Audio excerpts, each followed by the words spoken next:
evaluated him for Yeah, hands down. Fellow Toastmasters, welcome guests.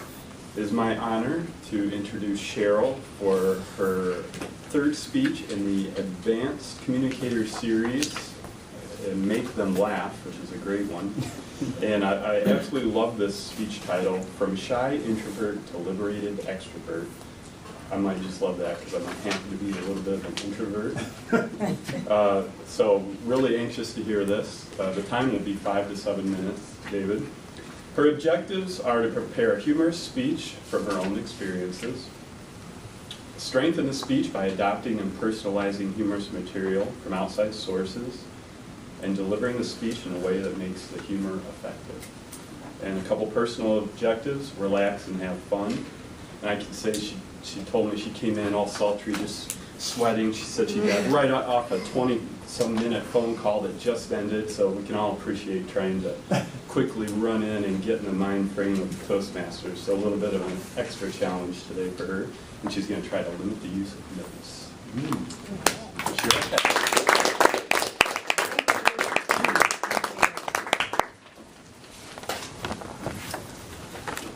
Are you shy? How about you? Are you shy? No. Well, maybe you guys know someone that is shy. Well, I can tell you from experience, that was me. That was moi. For many, many years, I was an extremely shy person. In fact, I was so uncomfortable in my own skin that I felt like a crane that had a body and had a disproportionate, elongated neck. And I walked around like this for a long period of time. And I thought, is this my life? Is this how it's going to be? I had this huge, the feeling of having the sensation of this huge, flashing, blue, neon sign strapped to my shoulders and back. And I'm hunched over like this, carrying this heavy load. And I'm like, again, is this how I'm going to live my life? I certainly hope not.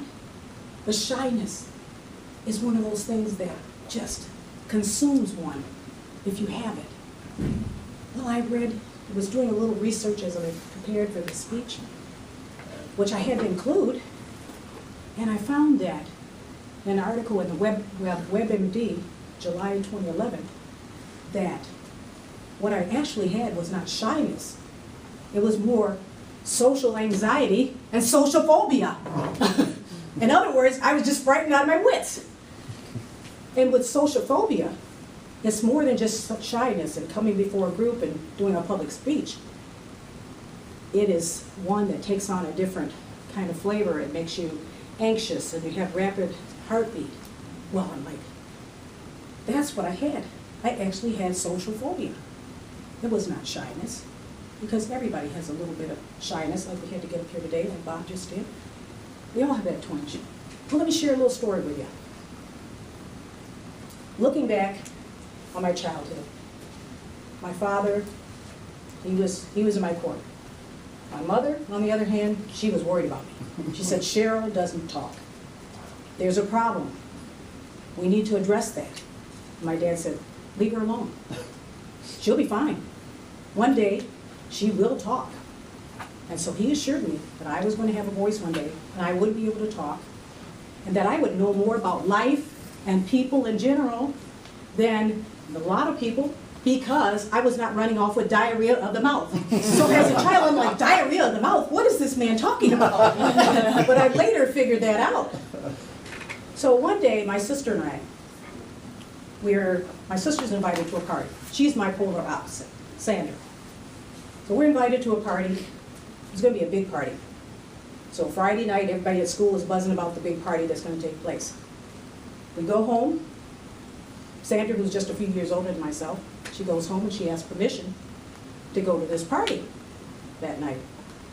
My parents and Sandra and I were standing there, and my dad's immediately shaking his head. No, no party.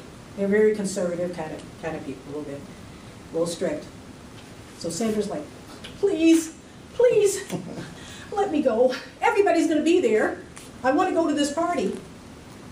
And I'm standing and I'm watching this. I'm not saying a word, because of course, I didn't talk.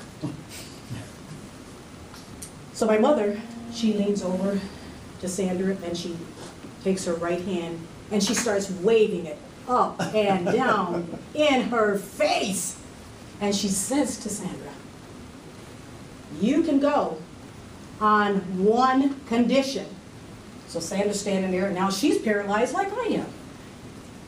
And she said, "Well, what's that?" And my mom says, "Cheryl has to go with you." So shy, introverted Cheryl is standing there like, oh my God. And Sandra's looking at me with these steely little eyes, beady little eyes like, ugh, I don't like you. And now I've got to go out with you. That's the only way I can go. So we leave and we go to this party. Sandra's this, like I said, the polar opposite, so she's this outgoing gal. We get to the party. There's this stench of smoke, heavy smoke in the air, just lingering in the air. And all these, and this congestion, the heat was sultry. These bodies, these warm bodies all over the place, people smoking, drinks in their hands. I'm just petrified. Sandra immediately makes a beeline for the center of the party. I immediately go over by the door and find myself a wall. And I'm just praying, please hold me up. And I'm shaking and I'm trembling. She's having a great time. I'm glad one of us is. I was paralyzed with fear. So I was standing there just praying, let this party be over soon. This heavy smoke, the alcohol. My God, where are these people's parents? So we leave the party, finally, and we go back home.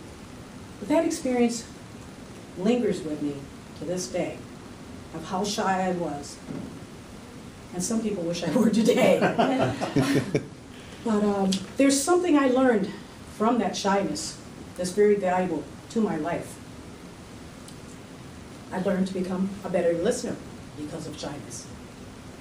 Shyness also taught me to be more compassionate with my fellow man. Shyness also helped me to appreciate life. I absolutely love life. Shyness taught me the skill of introspection, to look inward and to evaluate myself and see how I can become a better person. There's so many positives that came from being shy. They're immeasurable. How did I break free of this prison, you ask? Quite simply, I prayed. Believe it, whatever you want to believe. But that's what lifted me out of my shyness. One day, I awoke, and suddenly, I had a voice. And people were actually listening to me, like you are today. So what I can say and tell you is that today, I am truly a liberated introvert.